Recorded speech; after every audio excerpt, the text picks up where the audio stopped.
धारावीमध्ये तणाव, मशिदीचा भाग तोडण्यासाठी गेलेल्या पथकाला रोखलं, बीएमसीच्या वाहनाची तोडफोड, शेकडोंचा जमाव रस्त्यावर.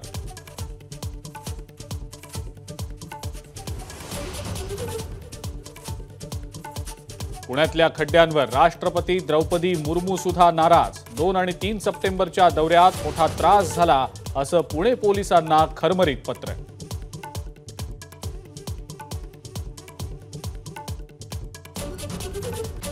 सिनेटची निवडणूक रद्द करण्याच्या विरोधात ठाकरेंची युवा सेना सोमवारी हायकोर्टात जाणार. आदित्य ठाकरेंनी आज बोलावली बैठक.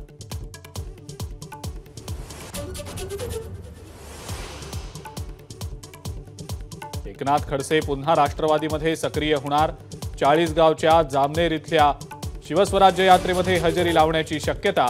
महाजन समर्थक दिलीप खोडपेही पवार गटात प्रवेश करणार.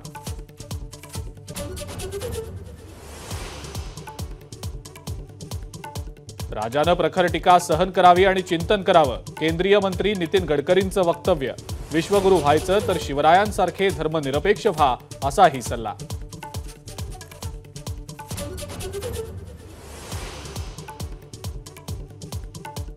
महाविकास आघाडीचा जागा वाटपाचा फॉर्म्युला जवळपास निश्चित. ठाकरेंची शिवसेना आणि काँग्रेस प्रत्येकी 100 तर पवारांची राष्ट्रवादी 84 जागा लढण्याची शक्यता. सूत्रांची एबीपी माझाला एक्सक्लुझिव्ह माहिती.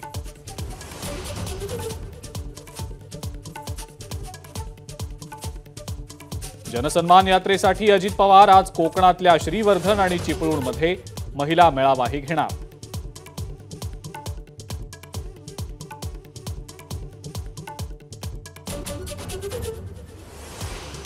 मनसेच्या वरळी व्हिजनचं आज उद्घाटन. जांभोरी मैदानामध्ये जय्यत तयारी. मनसेकडून आमदार आदित्य ठाकरेंनाही आमंत्रण. आदित्य ठाकरे उपस्थित राहणार का, याचीच उत्सुकता.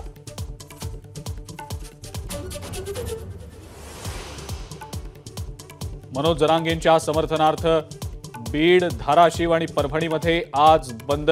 मराठा आंदोलक आंतरवाली सराटीला जाणार. पुणे आणि मुंबईमध्येही उद्या लाक्षणिक उपोषण.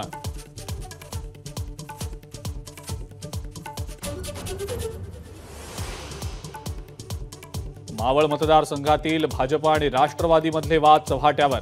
सुनील शेळके म्हणतात, भाजप घड्याळाचा नव्हे तर तुतारीचा प्रचार करणार.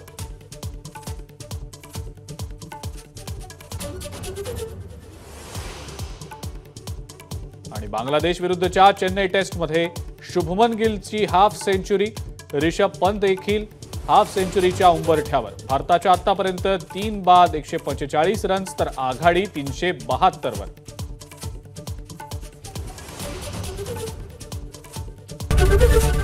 एबीपी माझा, उघडा डोळे बघा नीट.